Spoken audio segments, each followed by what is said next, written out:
오늘은 성 암브로시오 주교학자 기념일입니다.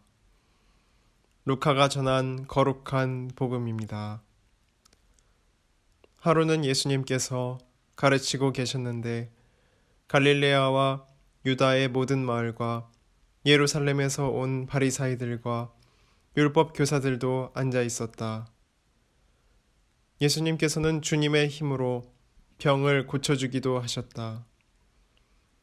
그때 남자 몇이 중풍에 걸린 어떤 사람을 평상에 누인 채 들고 와서 예수님 앞으로 들여다 놓으려고 하였다. 그러나 군중 때문에 그를 안으로 들일 길이 없어 지붕으로 올라가 기와를 벗겨내고 평상에 누인 그 환자를 예수님 앞 한가운데로 내려보냈다.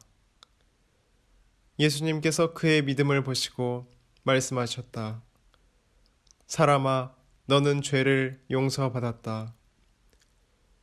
율법학자들과 바리사이들은 의아하게 생각하기 시작하였다. 저 사람은 누구인데 하느님을 모독하는 말을 하는가? 하느님 한 분 외에 누가 죄를 용서할 수 있단 말인가? 예수님께서는 그들의 생각을 아시고 대답하셨다.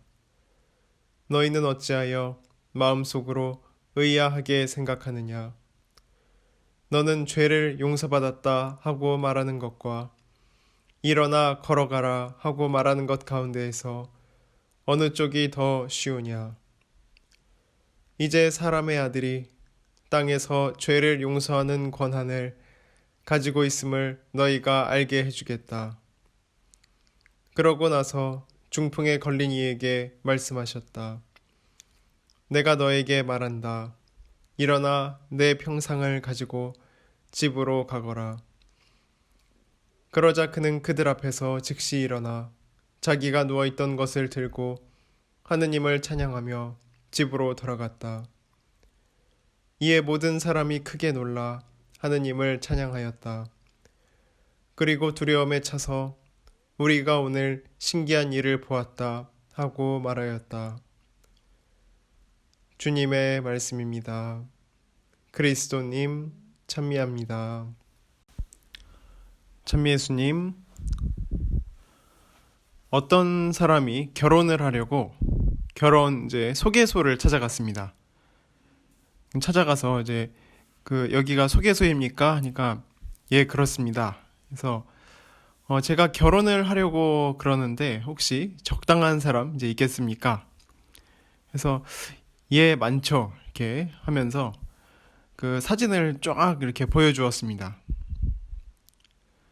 찬찬히 사진을 보다 보니까 한 25살 이렇게 정도 되는 여인이 여리여리하게 이렇게 생겨서 제가 이 사람을 택하겠습니다 하니까 그 결혼 소개소 주인이 안 됩니다 이렇게 이야기하며 바로 옆에 있는 여인을 택해야 한다고 이야기하는 것입니다.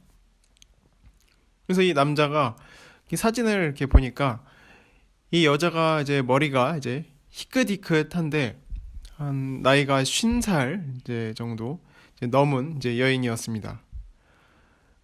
그래서 이 소개소 그 주인한테 따졌습니다. 아니, 내가 25살 먹은 여인하고 결혼하려고 하는데 왜 이렇게 50살이 넘은 여인하고 결혼을 해야 하냐? 그러니까 이 소개소 그 주인이 말하기를 이 연장자 우선권입니다. 이렇게 이야기를 하는 것입니다. 그러니까 나이가 많은 사람부터 먼저 보내야 한다는 것입니다. 나이가 적은 사람은 나중에 결혼을 한다. 그래서 이 연장자 우선권에 걸려서 나이 많은 사람만 고를 수 있게 되어 있습니다. 그래서 이것은 참 웃기는 이야기입니다.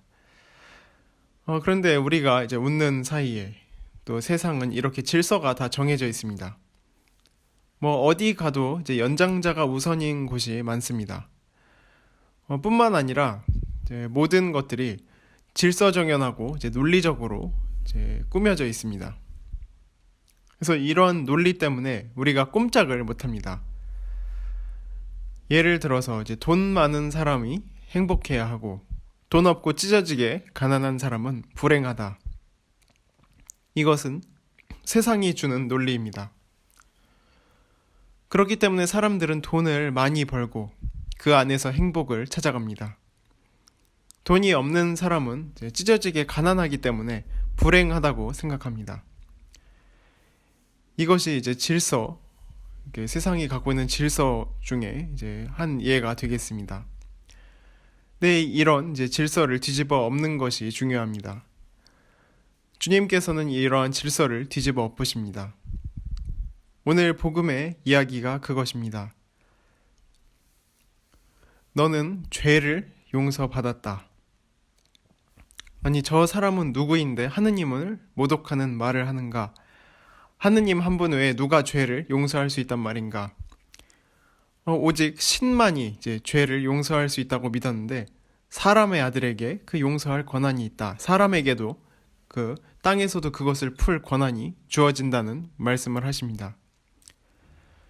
그래서 왜 많은 사람들이 예수님을 따라가는가 하면 그 딱 한 가지 이유입니다. 이 질서를 바꾸어 보려고 그렇습니다. 삶과 죽음의 질서를 바꿉니다. 행복과 불행의 질서를 바꿉니다. 죽은 사람을 살려주려면 죽음과 삶을 바꾸어 놓아야 합니다. 그래야 죽은 자가 살게 됩니다. 불행한 것을 행복하게 만들려면 행복의 질서를 바꿔야 합니다.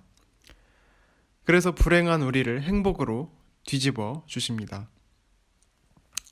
주님께서 이 세상에 오셔서 제일 먼저 하신 일이 질서를 바꾸는 일이셨습니다.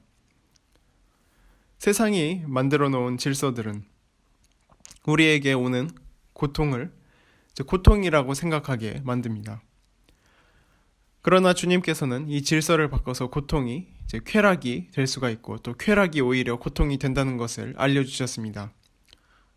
많은 사람들이 먹고 흥청거리고 마시는 사이에 또 병들고 또 시들어갑니다. 그래서 흥청거리고 마시는 것이 곧 쾌락이 아니고 또 그것이 고통이 될 수 있다는 것을 알려주고 또 고통스러운 사람은 또 하느님의 은총과 함께 하는 부분이 있으니까 이것이 행복으로 가는 길목이다 이야기를 해주십니다. 죽음에 관해서도 마찬가지입니다. 죽음은 우리가 없어지는 것이 아니라 영원한 생명에 이르게 하는 길이라는 것을 예수님께서 이야기하십니다. 그래서 복음에서 이렇게 살펴보면 힘없고 이렇게 별로 성공하지 못하고 또 많은 일에 또 힘을 잃어버린 사람들이 주님을 좋아합니다. 왜냐하면 내 팔자를 바꾸어 주신 분이기 때문입니다. 그래서 세상이 갖고 있던 질서를 바꾸어 주신 주님이십니다. 그래서 모든 사람이 크게 놀라 하느님을 찬양하게 됩니다. 주님께서는 세상의 질서를 바꾸어 주시고 우리를 당신의 행복한 삶으로 초대하십니다. 너는 죄를 용서받았다 하고 말하는 것과 일어나 걸어가라 하고 말하는 것 중에 어느 쪽이 더 쉬우냐? 사실 쉬운 길을 우리에게 알려주십니다. 그래서 주님께서 우리에게 주시는 말씀을 통해서 오늘 하루도 그분 안에서 쉽게 살아가며 그분 은총 청할 수 있는 복된 하루 되시면 좋겠습니다. 아멘.